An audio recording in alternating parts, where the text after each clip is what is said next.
Bill Watson here. Hope you're enjoying these podcasted Bible studies that we've arranged to conduct. You know, the Church of God International has always intended to try to utilize as much of the technology that we have and different methods and tactics that it provides to preach the gospel of Jesus Christ. And podcasting is really a very valid and legitimate method in utilizing the technologies that are at our disposal. However, podcasting does have its limitations, as you well know. Unlike webcasting, you can't really interact in real time. So what we've done, we've made arrangements whereby you can ask questions or make comments and send them to us via email. That's right, all you've got to do is go ahead and email us at billw@cgi.org, and hopefully this is going to enhance the educational value of the subject that we're covering as we go through the topics in a more specific way, being directed by your questions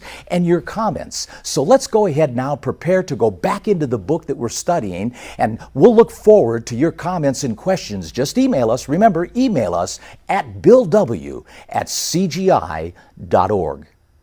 But at any rate, we're here on Daniel 7. I wanted to take just a moment to revisit our timeline, just to, again, get us back into this story flow. I appreciate you all coming back, and hopefully you had opportunity to maybe review your notes on chapter 6 and all. Let me bring your attention to chapter 6 once again, just to remind us that that marks the beginning of the downfall of Babylon.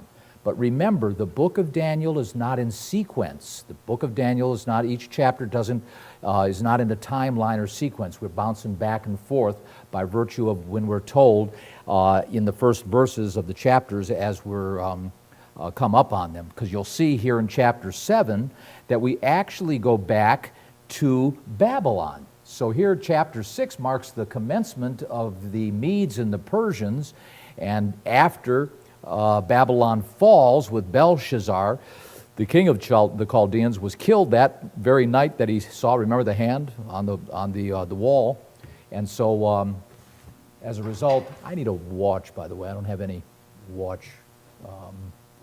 Maybe you could get my telephone, Tim, out of my briefcase there. Let me get that real quick.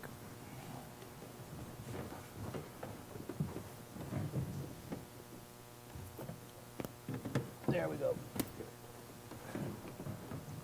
I have this habit of forgetting my watch. But in chapter 7, we see that Belshazzar here is back in Babylon, and so now we're consequently put before what happened in chapter 6, verse 1. So again, I just mentioned this to illustrate the fact that we're not in sequence.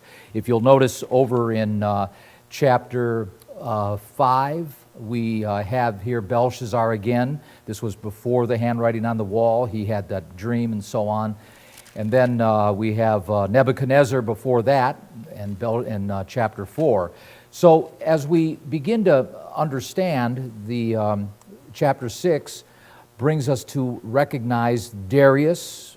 We mentioned and talked about Cyrus, and how Darius, remember, was the uncle of Cyrus. He was 62 years old, roughly, and Cyrus was about 40. And if we recall the story, I won't reiterate a lot of that. Those of you who need to go back and get familiar with chapter 6 can review it in the tapes as we release this to the public.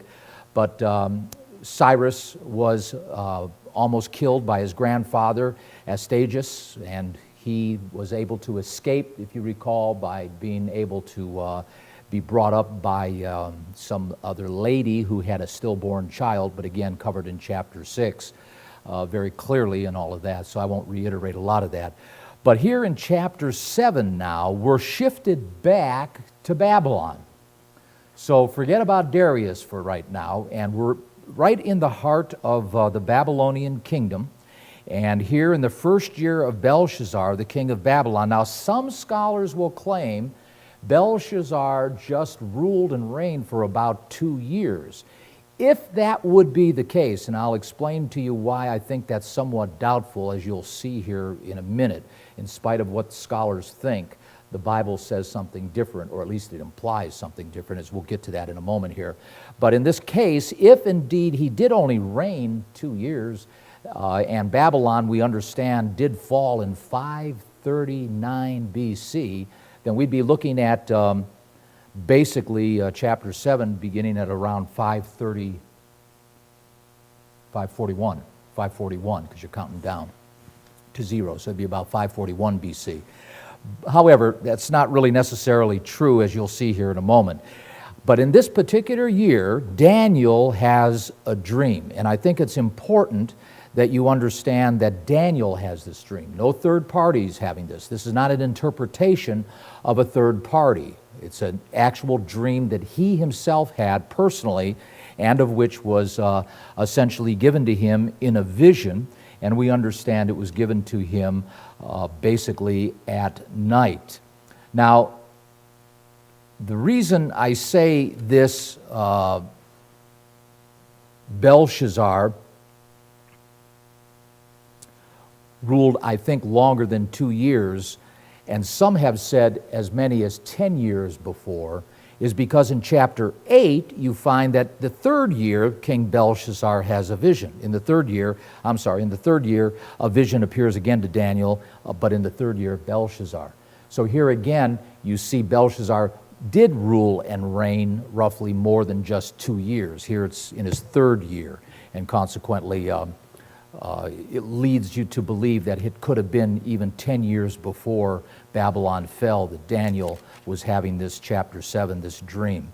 Point being, though, in all of this, is that the dream itself comes to Daniel, and this now begins to lay the foundation for end-time prophecy. That's how important this chapter is. This is a major linchpin in the prophetic patterns of the Bible that all of us need to really begin to grasp. And I want to really take this slow to redress, re-anchor, clarify, perhaps any kind of reasonable thoughts that we might have to doubt these patterns, because as these patterns are set and we move on into the future, and you'll see how these patterns underscore much of what we see today, the fact of it is to stay secured in the prophetic scenarios that we understand in the broad description that we understand it in. It's important that we understand these fundamental patterns. And until, much like I always reference this, in that if you're going to change the play, if we're going to change up on the patterns that we use to establish what we're anticipating to happen before it happens, because the Bible's very clear, if you want to understand the future, understand history. That's what the Bible tells you in Isaiah. If you want to understand the future, understand what happened before. And so in order to change patterns, to change up the play, like if you want to replay it, and let's do it again and evaluate, there's got to be a lot of evidence to change the play on the field, and this being the field. So I want to take some time to establish some of the premises and some of the fundamental reasons why these patterns are understood the way they are, so that we can begin to comprehend a level of solidification on what the pattern is defined as. So consequently, I'm going to be jumping around a little bit and bringing you into exposure of different chapters like 8, 11, and so on. We'll continue on, of course, but by using some of this, you'll be somewhat introduced to some high points and linchpins of those particular chapters, so that when we do get to that chapter, you'll begin to see a little bit of how it fits in to the overall scenario. So here in chapter 7, Daniel, now we come up on the first year of Belshazzar, the king of Babylon, could be as far back as 549 BC. Point being, he has it in the first year of Belshazzar, king of Babylon. Daniel has this dream, visions of on his head upon his bed. He then wrote the dream and told the sum of the matters.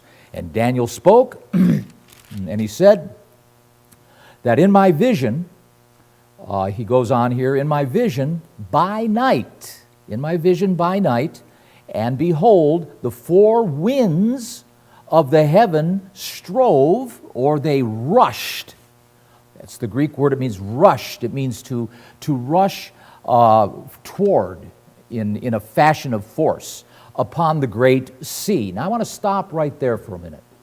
It's important that we begin to understand these symbols, so I want to bring your attention right off the bat to Matthew chapter 24. Matthew chapter 24, and let's focus on this the wind, and understand something that is illustrative of the word wind in this context of Daniel 7, because there's a continuity, a consistency that is used when describing certain things with the term wind. In verse 30 of chapter 24, many of you know this is a prophetic chapter of signs of Christ's coming. And it says here, he shall appear, the sign of the Son of Man, verse 30, in heaven, and then shall all the tribes of the earth mourn, and they shall see the Son of Man coming in the clouds of heaven with power and great glory, and he shall send his angels with great sound of a trumpet. They shall gather together his elect from the four winds. From the four winds. So here again we see winds being used in terminology of and associated to angelic control. God's control. And it's important we go keep your finger in Daniel 7. Let's go back. Vision by night, and behold the four winds of heaven. Implicit of, again, angelic control and or God's involvement. God's involvement. Over here, let's reinforce this in Mark 13. Keep your finger in Daniel 7. Let's go to Mark 13 for a moment. Again, the sister chapter to Matthew 24, Mark 13, and in this case, we'll drop down to verse 25, and the stars of heaven. Oh, let me go to 24 just to get the context. But in those days, after the tribulations, the sun shall be darkened, the moon shall not give her light, stars of heaven shall fall, powers that are in heaven shall be shaken, and then shall they see the Son of Man coming in the clouds with great power and glory, and then shall he send his angels, and shall gather together his elect from the four winds, from the uttermost part of the earth to the uttermost part of heaven. And again, these angels collecting from the four winds, illustrative of, again, God's controlling of this arena of the winds. All the corners, this is not proof that the earth is flat either, by the way. These are all the corners in general. It's a terminology, it's poetic, it's symbolic, but it's implicit of the fact that God's in control of this movement. In this particular case, in Mark and Matthew, and then, of course, as well, the introduction to Daniel, who is assured by virtue of this language that this is God moving him through the scenario that God wants Daniel to understand. Moving on over to, let's see here, Revelation chapter 7. Let's go to Revelation 7 for a moment. Revelation 7. And again, just driving this point home with this, keeping your finger in Daniel 7.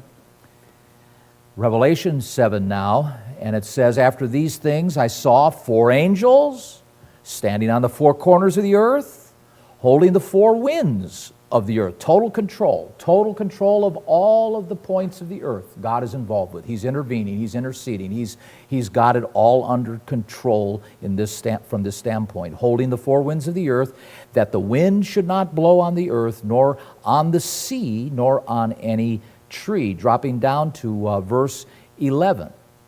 And the angels, let's see here, the angels stood round the throne about the elders. The beasts fell before the throne on their face and worshiped God. Why did I write that? I don't know. Revelation 4. I've got that chain marked to 4, verses 5 and 8. The beasts flying. Out of the throne proceeded lightnings and thunders and voices. Revelation 4, burning thrones. Before the throne there was a sea of glass like the crystal in the midst around about the four beasts. I wanted to point out and get to this, that the number 4 is also underscored in numerology, biblical numerology, of creative works.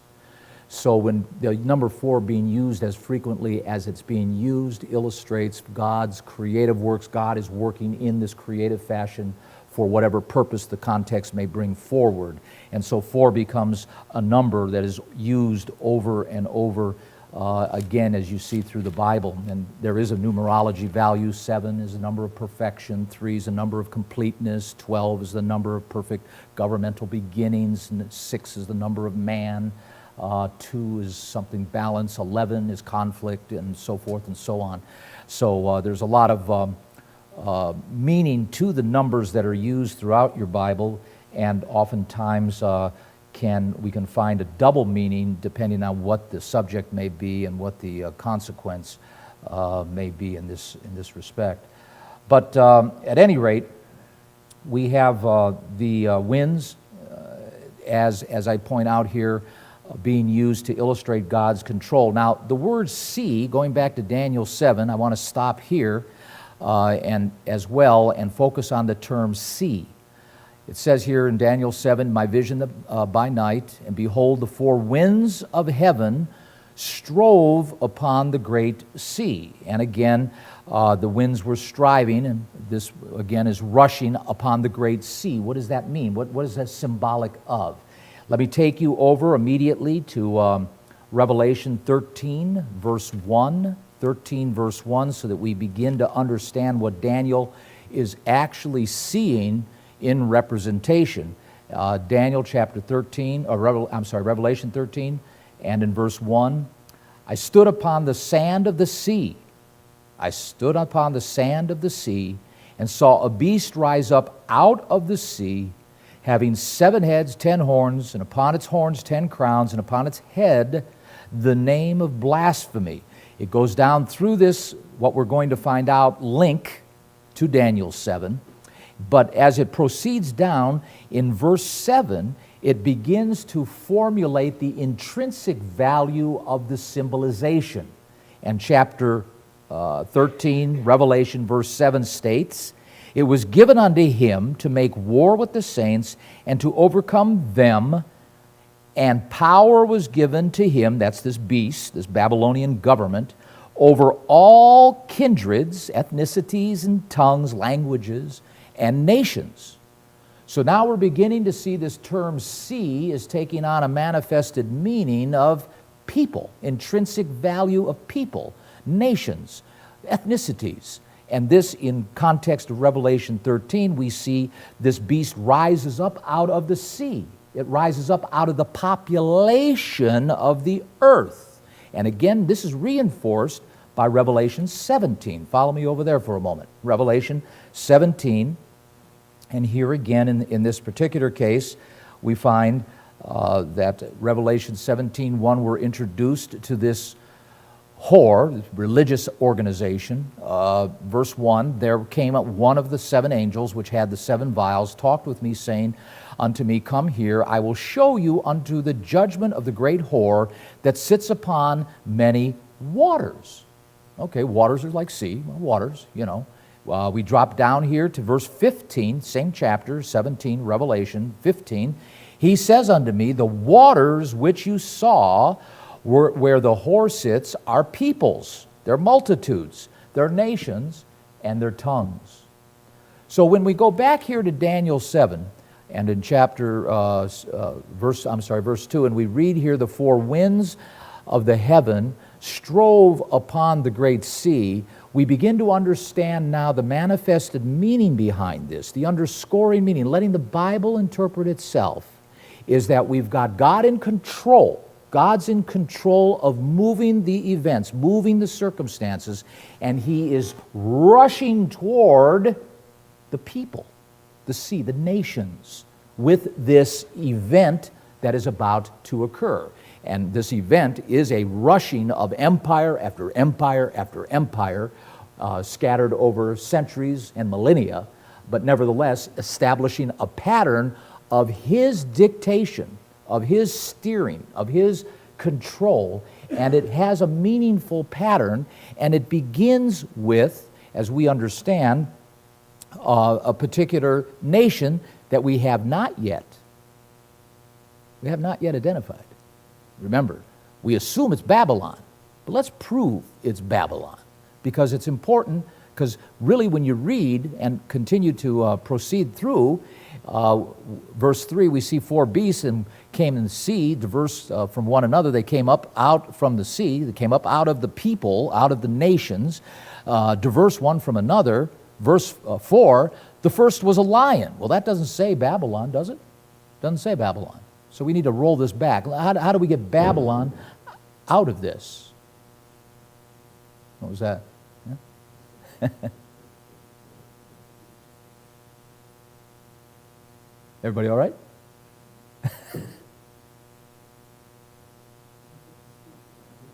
Oh, is it speakers? Oh, okay. Okay. I guess it just didn't like that word lion. Yeah. The first was like a lion, and it had eagle's wings. Now, in this particular case, we see that we don't have any terminology of Babylon yet, but we have to also keep in mind as well, there is other information pertaining to chapter 7 in other books of the Bible, namely Jeremiah, who lived during the fall of Babylon, and Ezekiel as well, who lived during the fall of Babylon. So let's go over here to Jeremiah chapter 50 for a moment. Jeremiah chapter 50.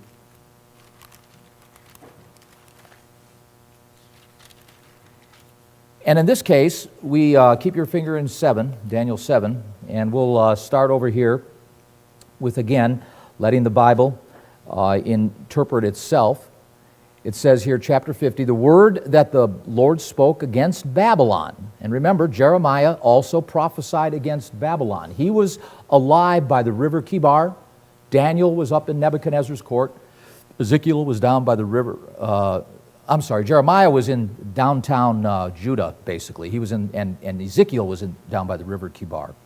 And of course, Daniel was up by the court of Nebuchadnezzar. But here in Jeremiah's case, where he was over in the area of Jerusalem and Judah, he writes this: the word of the Lord spoke against Babylon, against the land of the Chaldeans by Jeremiah the prophet. So this is a prophecy against Babylon. It goes against Babylon. Verse 2, declare you among the nations and publish and set up a standard. Publish and conceal not. Tell Babylon, say Babylon's taken. Bel, that was one of its gods, Baal, is confounded. Merdodak, that's Murdoch, that was another one of the Babylonian gods, is broken in pieces. Her idols are confounded. Her images are broken in pieces. For out of the north there comes up a nation against her, which shall make her land desolate. None shall dwell therein. They shall remove, they shall depart, both man and beast. And we know that's implicit of the Medes, we understand it to be, and the Persians, because we understand in Daniel 6, with the writing of the hand on the wall, remember the writing? Darius, who was a Mede, which was in coalescing with Cyrus the Persian, took Babylon out. And verse 3 is certainly in reference to a nation from the north coming down into Babylon and beating Babylon up. Verse 4, notice this, quantum leap. We're going in a time warp, time hole. Here we go, quantum leap. Verse 4, all of a sudden, interruption. Jeremiah goes tilt. In those days and in that time, says the Lord, the children of Israel shall come, they and the children of Judah. Wait a minute, I thought we were talking about Babylon in Jeremiah's time. The Apotheismatic Principle. We're talking about mystery Babylon as well. A pre-type and the end time type. Because Babylon will indeed fall by virtue of the coming of Jesus Christ. You can read about that in Revelation 18. And Christ comes out of the northern skies. We understand that God's throne and all that, aren't we told oftentimes? It's in the northern skies. But be that as it may, fact remains, ultimately Babylon the Great, mystery Babylon, will be taken out by Christ. However, up to verse 3, you're still thinking Jeremiah is talking directly to his time. And he is. But this is the surrealness of prophetic writ. It is the surreal. You got to read it so closely. And it's important, brethren, you get in your mind the association of when these prophets lived so that you can understand when they speak through their writings what makes sense and what doesn't. Now, in this case, verse 3, you can say it does make sense to Jeremiah's time. It could be a historical, because we know that the Medes and the Persians came out of the north and they beat Babylon up. But notice this. Verse 4 puts a different timeline on it. Those days and in that time, says the Lord, the children of Israel shall come, they and the children of Judah. Oh, we're reading here. What was the sermon about? You see how this connects up? This is a continuum. It's a story. You got to be key. You got to be really sharp to catch these little things. It's a little nuance, but it's a great nuance. It makes me excited about the Bible because you see these things. Like I've often said, Nostradamus has nothing over the Bible. Nothing. It's great. I mean, it is really something. In those days, in that time, the Lord, the children of Israel shall come, they and Judah, together going and weeping. Jeremiah 31. Go back there, reread it. You know, Jeremiah 31. It was the same thing that we read. They came weeping with women pregnant and their babies, and they came, you know, with God leading them back to the land of Palestine. Both houses. Weeping they shall go and seek the Lord their God. So it's again, this little nuance, and it continues on, actually. As a matter of fact, this is what I was referencing in verse 6. My people have been lost sheep. Their shepherds have caused them to go astray. The ministry has caused Israel to go astray. We aren't talking like we should be talking. We're not getting to the hearts and minds of the people. We're not convincing them that you shouldn't be doing this or doing that, that you should be established in doctrine. You should be established in the way and the values and standards of what the Bible says. And we're not forceful enough. And so these ministers, God's disappointed in them. They've turned them away even. And they do. They you know, so many in the Christian community, and you know it, they get sanctimonious. They talk about so many things that just they want to appease and speak about pleasantries, attempt to try to accommodate, and that leads to nothing but compromise oftentimes. And then lo and behold, you have the standards being lowered to where you end up introducing debates that you shouldn't have, because those debates wouldn't exist if everybody would just adhere to the game plan here, to the book, because these are the absolutes that establish the boundaries. And once outside of the boundaries, that's how we know what's right and wrong, because that's what we're told. The law is what? So we can identify what sin is. Without law, there is no sin. I've often said, even on television, you know, that if the law was nailed to the cross, and I make fun of this, if the law was nailed to the cross, and the Bible says, and I always turn there in Romans where it says that where there is no law, there's no sin. What do you need a Savior for? Because sin, 1 John chapter 3, we know that one, don't we?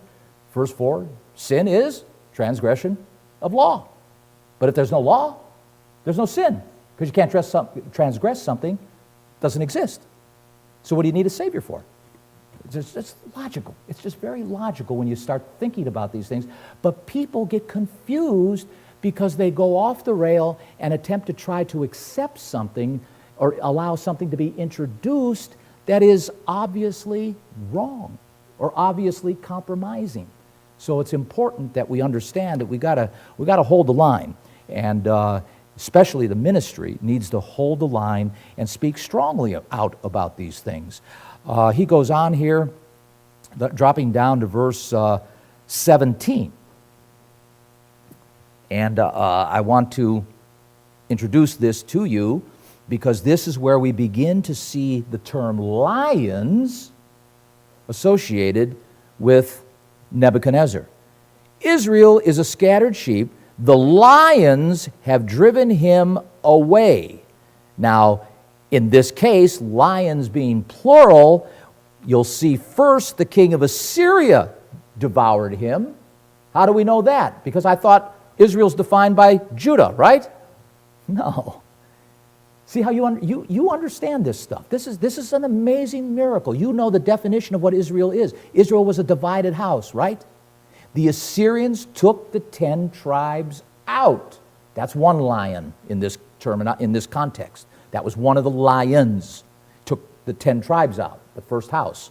And last of the lions, Nebuchadnezzar, king of Babylon, broke his bones, took Judah down. And then for 70 years, in the history of the world, no nation of Israel, organized corporate nation, existed. God was actually nationless. His people were completely removed. The 10 houses, 10 nations, or 10 tribes, and Judah was in captivity in Babylon for 70 years. And so for 70 years, on the human scale, God the Father and Christ at that time, there was no corporate organized nation of Israel existing in the history of the world. It's a big benchmark. That's a big benchmark when you realize it. And in this case, we see the term lions now begin to be associated with Babylon. Now in chapter 51, over here in 51, we read here in verse 7, Babylon has a golden cup in the Lord's hand that made all the earth drunken. The nations have drunken of her wine, therefore the nations are mad. All right? Verse 11. Well, let me just continue on. Verse 8. Babylon is suddenly fallen and destroyed. Howl for her. Take balm for her pain. If so be she may be healed. We would have healed Babylon, but she's not healed. Forsake her, and let us go every one into his own country. For her judgment reaches unto heaven and is lifted up even to the skies. The Lord has brought forth our righteousness. Come, let us declare in Zion the work of the Lord our God. Make bright the arrows, gather the shields. The Lord has raised up the spirit of the kings of the Medes. For his device is against Babylon to destroy it, because it is the vengeance of the Lord, the vengeance of his temple. So now we know, after Babylon, the Medes are going to take Babylon down.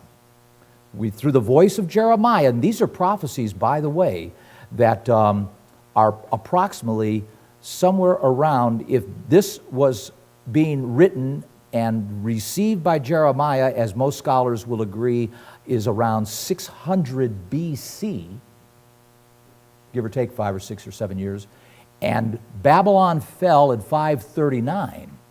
You're looking at 70 years, 50 to 70 years, let's for the sake of jazz, 50 to 70 years out before the Medes and the Persians came in and took Babylon.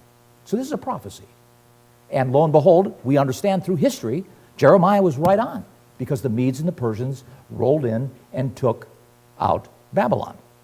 So here, again, we're now beginning to see a sequence develop that is going to give us identity to the bear as we get into it, and of course, continuing here with the lion. So in this case, we begin to see that the lion has eagle's wings. It beheld till the wings thereof were plucked, and it was lifted up from the earth, and made a stand upon the feet as a man, and a man's heart was given to it. And in this case, we understand over there in Daniel chapter 4, Nebuchadnezzar, who represented the Babylonian kingdom, was indeed relegated to the heart of a beast and became truly one that was very humbled, and in the case of Nebuchadnezzar, reduced to the level of an animal, and in this case here, the lion being very mortal, illustrated being very mortal, and had the feet of a man, and a man's heart was given to it. Ultimately became vulnerable, of course, to the Medes. Now, with this going on here in verse 5, we see this bear begins to come up. This is the second one. And we're still not into an exact confirmation the lion is Babylon. We'll continue to work with this in a moment as we proceed. But the bear is the second one. It raised up itself on one side. It has 3 ribs in the mouth of it, between the teeth of it. And they said thus unto it, Arise and devour much flesh. Now, in this case, this 3 ribs, interestingly enough, does indeed correlate with, historically speaking, 3 big and major Persian and Mede leaders, kings, of which the 4th one becomes Xerxes, and is certainly one of the more richer ones, and one that does indeed find himself with more notoriety. But I want to take you over here to chapter 8 to put some context to verse 5 of chapter 7. And here in this case, in chapter 8, and breaking into verse 3, he says, I lifted up my eyes and saw, and behold, there stood before the river a ram which had 2 horns. And the 2 horns were high, but one was higher than the other. And the higher came up last. I saw the ram pushing westward, northward, southward, so that no beasts might stand before him, neither was there any that could deliver out of his hand. But he did according to his will. And in this case, in chapter 8, we begin to be introduced to this ram, and in verse 5, a he-goat. Now, I want to jump in chapter 7 back to just something to confirm this. In verse 16 of chapter 7, book of Daniel, just so that at least we're on this page, let's establish this premise. I came near unto one of them that stood by, asked him the truth of all this. That is, when we get through this whole vision. And he told me, and he made me know the interpretation of the things. All right, this is the premise. These great beasts, which are 4 kings, which shall arise out of the earth. The saints of the Most High shall take the kingdom and possess the kingdom forever and even forever and ever. Now that's the short story of the 4 beasts. We're in beast number 2 currently. But at least this point, in verses 16 through 18, we establish something that is very intrinsic. They are kingdoms. Without a doubt. We're talking about kingdoms. And we're talking about them being described as a lion, first one, and a bear. And we're trying to grapple with a sequence here that gives us some identity of who these animals represent. That's what we're trying to arrive at. And so consequently, with this bear, we see that it's characterized, as you will see in a moment, in chapter 8 of all things, a ram. And it pushes northward, southward, westward. And in chapter 7 of verse 5, we find that this bear was, between his teeth, had 3 ribs, and they said thus unto it, Arise, devour much flesh. Devour much flesh. And so in this case, obviously, if you go to chapter 8, and in verse 5, you begin to see that a lot of flesh could be devoured if it's going in all directions. So needless to say, there's a good correlation here. Now, in verse 5 of chapter 8, we see a he-goat is introduced to us. And this he-goat has a notable horn between its eyes. And he came up on the ram that had 2 horns, which I had seen standing before the river, and ran unto him in fury. And I saw him come close unto the ram, and was moved with grievance, vexation, that's what choler means, against him, and smote the ram, and broke his 2 horns. And there was no power in the ram to stand before him. He cast him down to the ground, stamped upon him, and there was none that could deliver the ram out of his hand. And so therefore, verse 8, the he-goat waxed very great, and when he was strong, the great horn was broken. That is the horn that was on that he-goat that was so instrumental in taking the ram out with the 2 horns. This great horn was broken, and for it came up 4 notable ones toward the 4 winds of heaven again. For being used, for assuring us these are creative works of God, and consequently, in totality, God in control, steering and guiding the unfolding of this pattern. God is establishing a pattern by using these empires to establish, going over into the future, what ultimately he will continue to use as his template. Once you begin to lock into the pattern of how God is working, we may not know all the details, but we can confidently and legitimately begin to see a certain level of habitual movement, of routine, of favored movement of certain ways that he accomplishes his will going into the future. So we need to get familiar with the template, and we need to be very secure in understanding the fact that we understand the template. It's important we understand what the template is. And that's why I wanted to take some time to unpack a little bit of this, and I apologize for being a little bit all over the place, but it's important that we begin to see these relationships that are ahead of us yet and that feed behind us.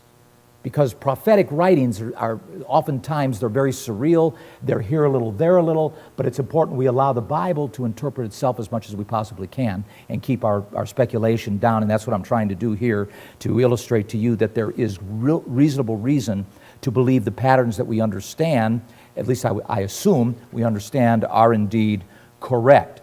So with this being said, in Daniel 8, we drop down now to verse 19 of Daniel 8. Stay in Daniel 8, verse 19. Just to get a context here of flow and of identity. He said, "Behold, I will make you to know what shall be in the last end of the indignation. For at the time appointed, the end shall be." Now, we're talking 2,500 years ago. 2.5 millennia going back here. And God's talking about as though it's going to be tomorrow. But that's his concept. Time is nothing to God. He says in verse 19, "Behold, I'll make you know what shall be in the last end of the indignation, for at the time appointed the end shall be. The ram, which you saw, having 2 horns, are the kings of Media and Persia." Man, it can't even get clearer than that. Let the Bible interpret itself. You don't need me to expand on that. That's just very simple, pointed, and very clear. The ram is the Medes and the Persians. And the rough goat, the king of Grecia, or Greece, and the great horn that is between his eyes is that first king. Now, stop there just for a moment. And with that, go to Daniel 11 just for a moment. Daniel 11.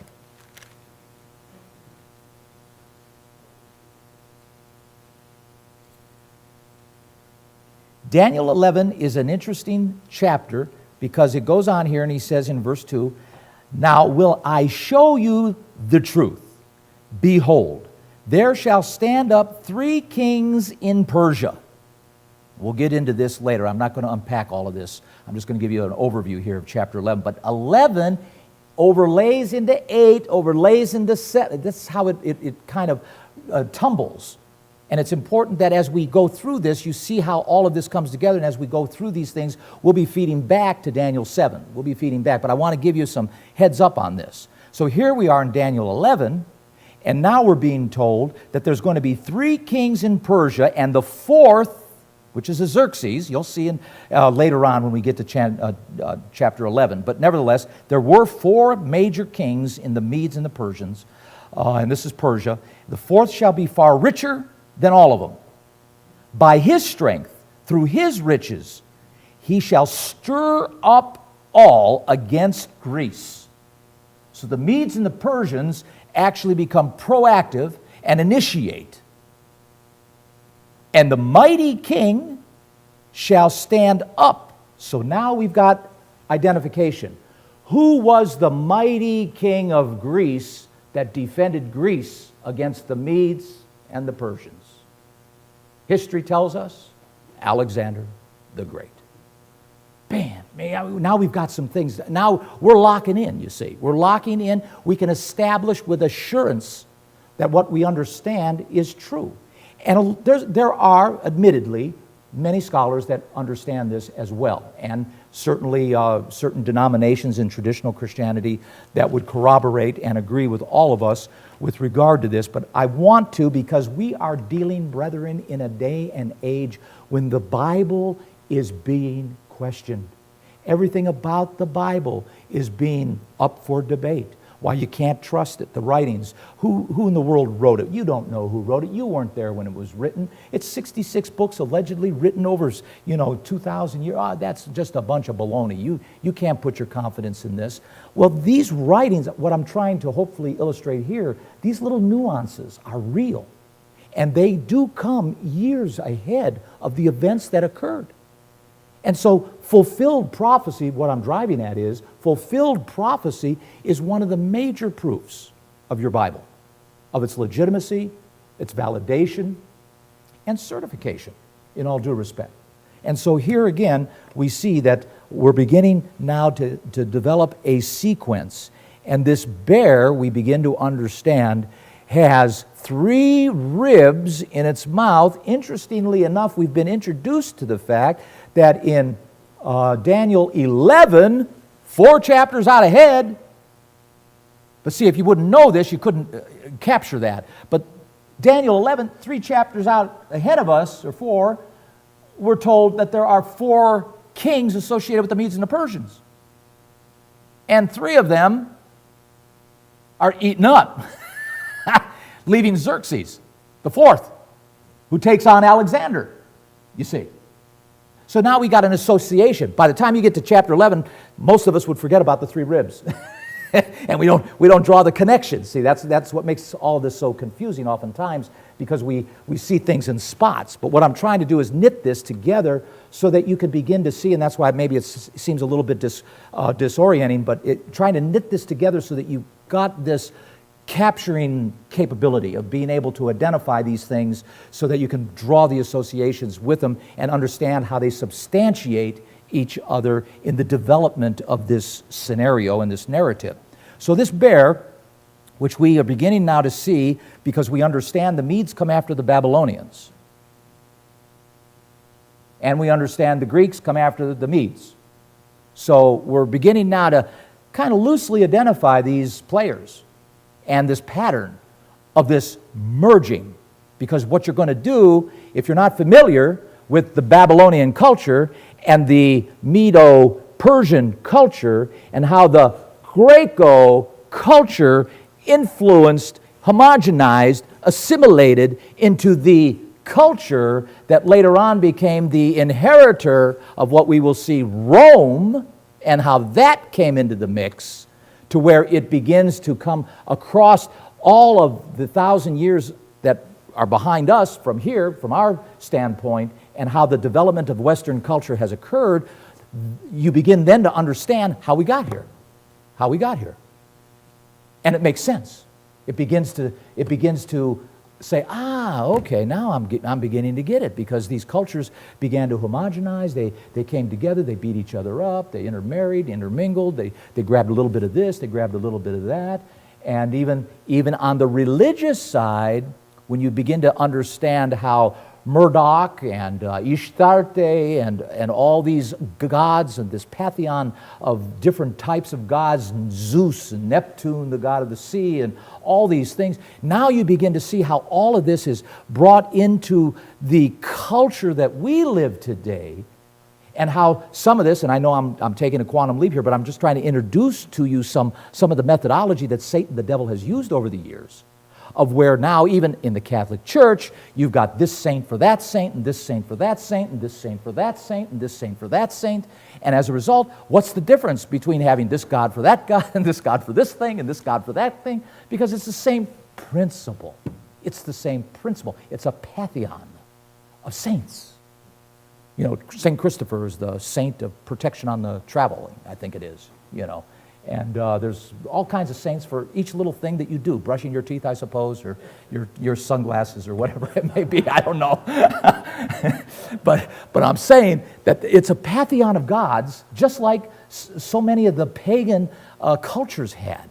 And all of this is as a result of this acquiescing, of this embracing, of this accumulation, of this assimilation of all of these cultures through thousands of years, to where you and I in the 21st century, do you know what a miracle it is?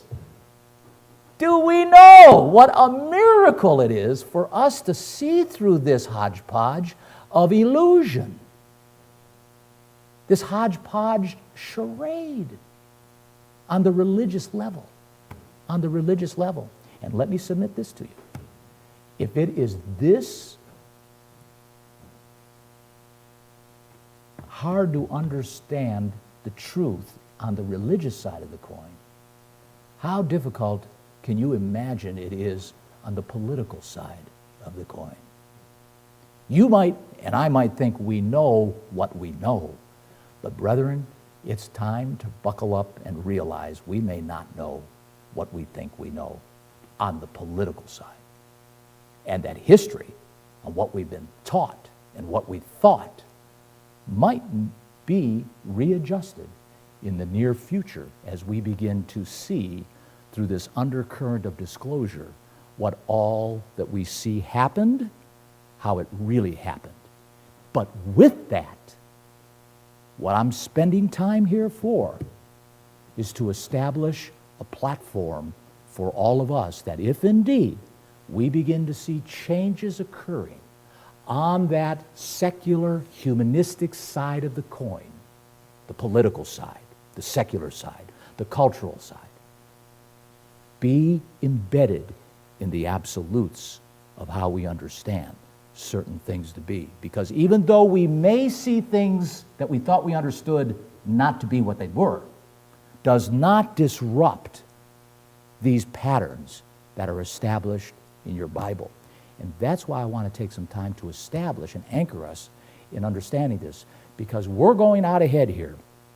And with what is happening in this world and how things are happening, and in some cases, many of us, we don't even understand some of the things that are being actually disclosed. And I'm just referencing those 90,000 sealed indictments. And I don't want to distract myself from this Bible study, but I'm just saying, it plays into this, that don't have your hands too tightly wrapped around what you think you know in the secular humanistic world.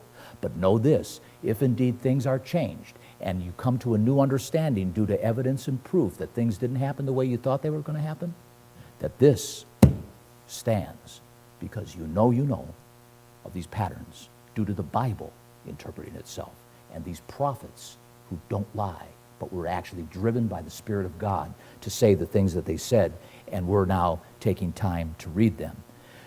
And so, in verse 5, getting back here of chapter 7, we read, "Behold, another beast, the second one," we're still talking about the bear, "raised up itself on one side. It had 3 ribs in the mouth of it, between the teeth of it." And we understand there were 4 in the Mede and Persian, and the 4th one was the richest, and he was the one that attacked the Greeks. "They said thus unto it, Arise, devour much flesh." And it's known in history, Xerxes moved 2.5, it said, he moved 2.5 million men, army, not women, men. They wielded big swords, heavy shields. If there were some women in there, they were probably like men, but mostly men. It's said historically that he moved 2.5 million men across the area that he was at to attack Greece, and at its peak in 200 years, because it lasted about 200 years, from about 550 BC to 330 BC, it was a very powerful kingdom and ultimately consumed. It controlled, the Medes and the Persians controlled, you talk about much flesh, it controlled at that time 2 million plus square miles of planet Earth. 2 million? It's a lot of land. A lot of land. I didn't have time to compare it to what it would be in terms of sizing of a nation today, but that is a lot of land for those times, And yet, Alexander, when they came down on Alexander, he kicked beep. You know what I'm saying? I mean, he was a rough dude, this guy Alexander the Great. And needless to say, though the Persians controlled all the way from southern Egypt to parts of Greece, all the way to India. If you look on a map and see what the Medo-Persian Empire consisted of, it's huge. It's huge, gargantuan. And they are basically attributed to one of the most powerful military army. Even in some cases, some will debate the fact that they were greater than the Assyrians. And the Assyrians, I'm telling you, they were brutal men, brutal people. Skin filleting people alive and, impaling them. They just were merciless in their methods of war and killing and torture. But the Medes and the Persians, they were much just as bad, if not worse, in so many ways. And they devoured, according to verse 5 here, they devoured much flesh. And they lasted, as I said, about 200 years, from about 550 BC to about 330 or so when Alexander took them down. But at any rate, we move now up into this other beast. And the puzzle fits. Because remember, over here, where was it? In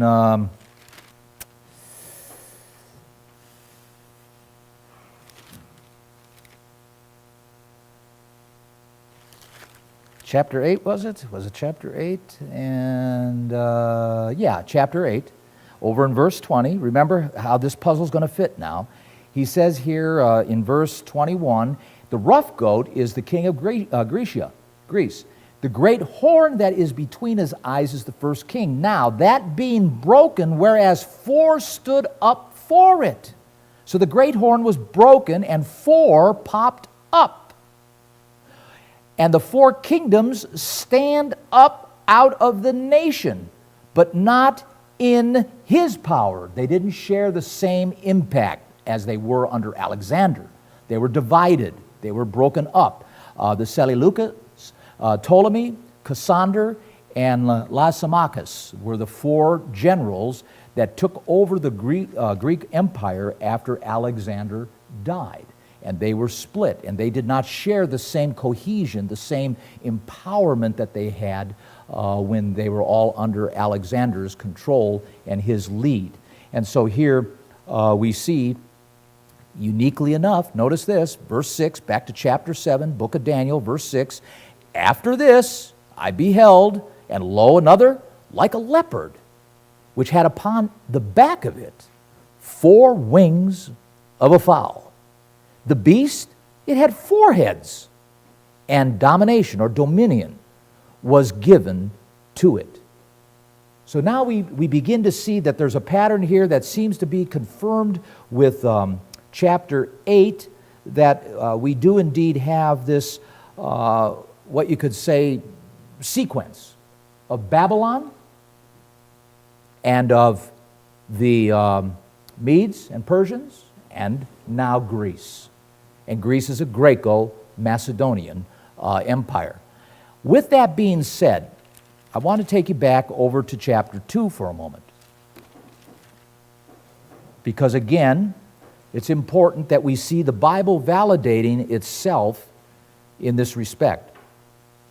Remember the story of Nebuchadnezzar. He has this dream. He asks for it to be interpreted. Daniel is the one that ends up interpreting it. It dealt with a head of gold, a breast and arms of silver, a belly of thighs and brass, legs of iron, feet and part were iron and part of clay. That's all listed there in verses 32 and 33 of chapter 2, book of Daniel. When you then read down through here, the dream's interpretation commences in verse 36 with Daniel and the Bible, the written record, interpreting the dream.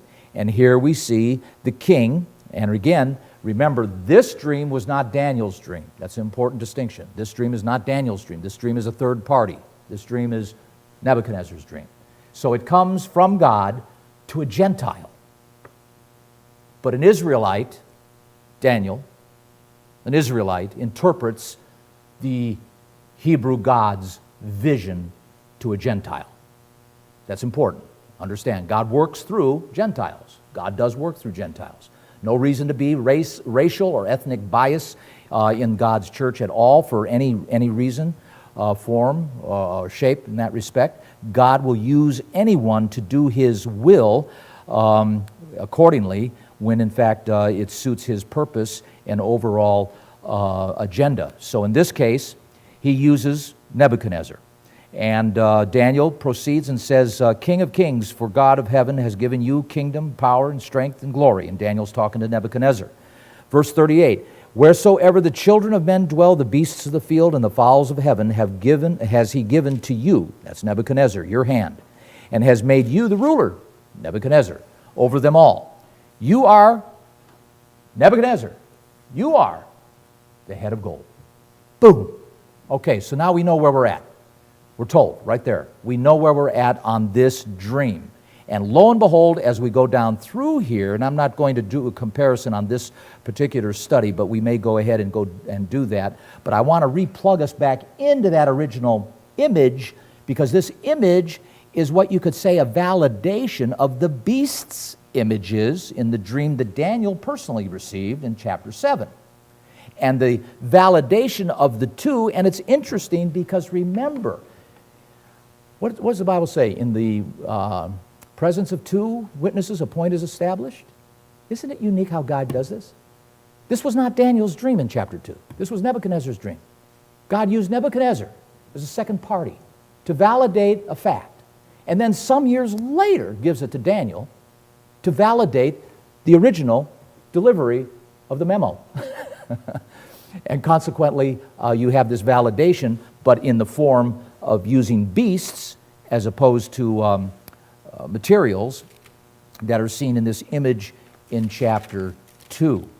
So with that being said now, and this particular vision going on, we begin to see an established pattern at least of three empires.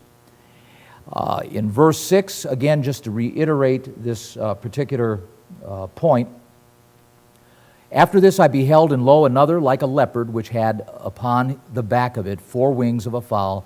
The beast had 4 heads, and dominion was given to it. And so it begins now to then, in verse 7, launch into the 4th beast. Now I want to stop here for a moment and go over to chapter 8 again for a moment. Chapter 8. I want to show you something. Again, prophecy is surreal, brethren. And the Apotheismatic Principle is a real principle. You need to get used to that. And what I mean by that is that there are pretypes and post-types. In other words, oftentimes the pretype points to something bigger and larger in scope down the road. It's been characterized, it's like mountain ranges. You get up on one mountain and finally you're up there on the peak and you look out and you say, oh my, look at all the mountains ahead of me. You go down in the valley and all you can see is this mountain in front of you. And you think, well, then that's it. Until you climb up it and you look back out and you say, oh, there's more mountains. And so it is here with this. You have another narrative that's inserted in to the timeline of Daniel's life. Look at this. Verse 21, we'll pick it up. The rough goat is the king of Grecia, and the great horn between his eyes is the first king. Verse 22 now. Now, that being broken, whereas 4 stood up for it, 4 kingdoms shall stand up out of the nation, but not in his power. Period. Done. Verse 23, in the latter time. We just went down another rabbit hole. We are now taking a quantum leap and being shoved out into the future. This is another time warp. We're being taken. But the 4th beast, that doesn't dismiss. Verse 7, chapter 7. After this, I saw in the night visions, and behold, a 4th beast. And we're going to read and see this in our study as we go through this, but I want to point this out. This 4th beast becomes so important to the connection of chapter 8, verses 23 through the end, 27, chapter 8, 23 through 27. The 4th beast in Daniel 7 becomes so important that over in verse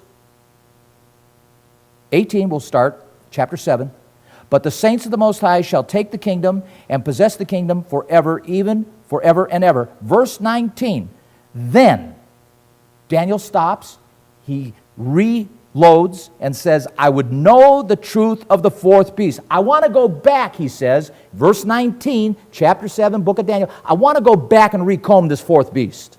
It's that important. I want to go back and recomb it. It's that important. And it's really important that we capture chapter 8, verses 23 through 27, because chapter 8, 23 through 27 gives us some insight on what is going on in verses 19 to the end, verse 28 of chapter 7. So, with that being said, look at this in chapter 8. Go back to chapter 8, verse 23. In the latter time of their kingdom, when the transgressors are come to the full. I've often thought, how much worse can it get? Think about it. When the transgressors become to the full, how much worse can it get? But it's going to get worse. A king of fierce countenance, understanding dark sentences, shall stand up. Okay, this guy's going to be unique. His power shall be mighty, but not by his own power. He shall destroy wonderfully, or basically by force and power. He will gain power, and it doesn't necessarily mean he's going to gain it by violence or military, but he ultimately will become military in his approach, but he himself may not come into power like that. Shall prosper in practice, and shall destroy the mighty and the holy people. All right, I want to bounce back to chapter 7. I want to bounce back to chapter 7 over here and just read for a moment. Verse 21, chapter 7, book of Daniel. I beheld, and the same horn made war with the saints and prevailed against them. So he's going to make war with the saints, and he does successfully prevail against them. Verse 25, chapter 7. He shall speak great words against the Most High, and shall wear out the saints of the Most High. And he thinks to change times and laws, and they shall be given into his hand until a times, and a dividing of time, 3.5 years. So 3.5 years. We're going to get into this as we proceed through this. But I want to take this slow and unpack this. But I want to weave this chapter 8 in here to let you know that this guy is the one that's orchestrating what's happening through verses 21 through about 27 in chapter 7. In chapter 7. They play a big important part because it's this guy in chapter 8, 23, who is the horn that is discussed over there in chapter 7. It's the same guy through his policies, chapter 8, verse 25, through his policy. Also he shall cause craft to prosper in his hand. He shall magnify himself. And through prosperity, or in his heart, and by prosperity, that's kind of what the Hebrew means, prosperity. He shall destroy many. He shall also stand up against, this is the same guy that's going to fight Christ, Prince of Princes. He's going to fight Christ. And it's this guy who later on is termed as the beast. If you read in Revelation 18, we're not going to go there right now, we will later, but the fact of it is, you'll find becomes, that is, the beast, a very prosperous system that becomes the benefactor of the world. And the people are so convinced of it and benefited by it, they cry when Christ destroys it. They actually cry because it was so, they were getting so much benefit from it as they proceeded to enjoy its existence at the time. And you can read, as I said, between the lines on that with Revelation 18 as you read it, the demise, because Revelation 18 is indeed the demise of the beast. So we're beginning to see this pattern develop, and we're beginning to understand the lion does indeed represent Babylon. The bear does indeed represent the Medes. Chapter 8 validates the fact that after the Medes comes the Greco-Macedonians. And then, of course, Rome being the next one up as it begins to take into its existence there after the Greco-Macedonian Empire begins to filter down. Because what we can't deny is that those four generals of Alexander the Great, Cassander and Lysimachus, got eaten up by Ptolemy and the Seleucids.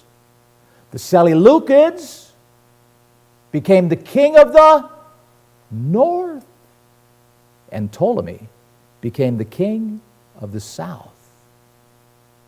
And then ultimately, the king of the north, history, this is the short version, the king of the north, the Seleucids, morphed into Rome and completely consumed Egypt, the king of the south, which was the Ptolemies, and wrapped around the whole Mediterranean Sea and went eastward toward the Parthian Empire. It's an interesting development.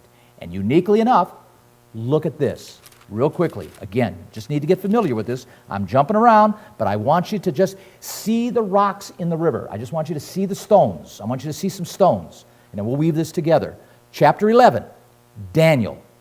At the time of the end, verse 40, chapter 11, verse 40, the time of the end, the king of the south, imagine that, pushes at him, and the king of the north comes against him like a whirlwind, like a blitzkrieg with chariots and horsemen, and with many ships. He enters into the countries, this king of the north, overflows, passes over, and enters also into Palestine, the glorious land. He goes into the glorious land, and many countries shall be overthrown. These shall escape. Interestingly enough, Edom. If you trace Edom, it's Turkey. Turkey doesn't become captured. Somehow Turkey, the bridge of the Middle East to the West, that nation, Turkey, stays out. And then you have Moab. And the chief of the children of Ammon, which is Jordan, he, the king of the north, shall stretch forth his hand also upon these countries. The land of Egypt shall not escape. So he's going to grab Egypt. He's going to come in from the north, take the Holy Lands, Palestine, and wrap around and grab Egypt. Wrap around and grab Egypt. He shall have power over the treasures of gold, silver, precious things of Egypt, and Libya, and the Ethiopians shall be at his steps. So this thing, you begin to watch the movement. We did this on television with maps, as we did a program on this where we took a red line and we just wrapped it around and followed the footprints to see what it develops into. And it's very interesting. It's basically the same footprint that Rome enjoyed and shared in many respects. So ultimately you see this pattern. And I'm not making it up. That's the interesting thing, is we're not making this up. And as you begin to become familiar with chapter 7, this fourth beast, which we haven't covered yet, but when we do, and then we overlay this on Daniel 11, you will begin to see a threaded connection, a tethering of this pattern, and of which, in this case, again, remember, chapter 11 was also part and parcel to a prophecy in the first year of Darius, which is one of the longest prophecies in our Bible. So, again, because Daniel's not in sequence, and because there's a lot of overlapping of events and bits and pieces of the puzzle that verify other parts to get the pattern, I think it's important for us to see all these pieces so that we can begin to see how they play out in the latter times. So I'm going to stop here with that, and we're going to pick up on the fourth beast, because the fourth beast is going to take a little bit of time, and then proceed down through some of these symbols and somewhat of this poetic writing because frankly, it takes time to unpack a lot of this, to just really get into the details so that you know. It's important that you know. Because where we're going, brethren, in the times ahead of us, there are going to be things that are going to work at us to try to get us off of our balance, get us off our fulcrum, and to cause us to doubt these words. And we know only those that endure to the end will be saved. It's important. Not that prophecy is the kingpin of your salvation, but it does, as you begin to see things happening around you, if you understand some of these events and so on, fulfillment of prophecy can be very validating to your own walk with God, walk with Christ, because it's proof. It's proof that you're involved in something much bigger than yourself. It's the reality we're living in, and that's important. That's what captures me so much about prophecy and seeing the fulfillment of prophecy around us, and to understand and see why are things not getting better. We're more educated today. We've got more technology than we know what to do with today. Why aren't things getting better? Well, for one, we still have human nature. You can put a lipstick on a pig and call it what you want, but it's still a pig.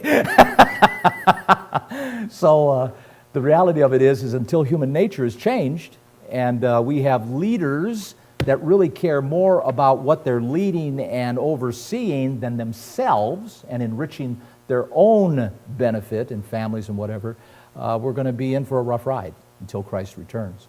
So with that, we'll continue on here with picking up in Daniel chapter 7 next time. Right now I don't have a date, but it'll be in a month or so, I think. Okay? Thanks for staying. Appreciate it.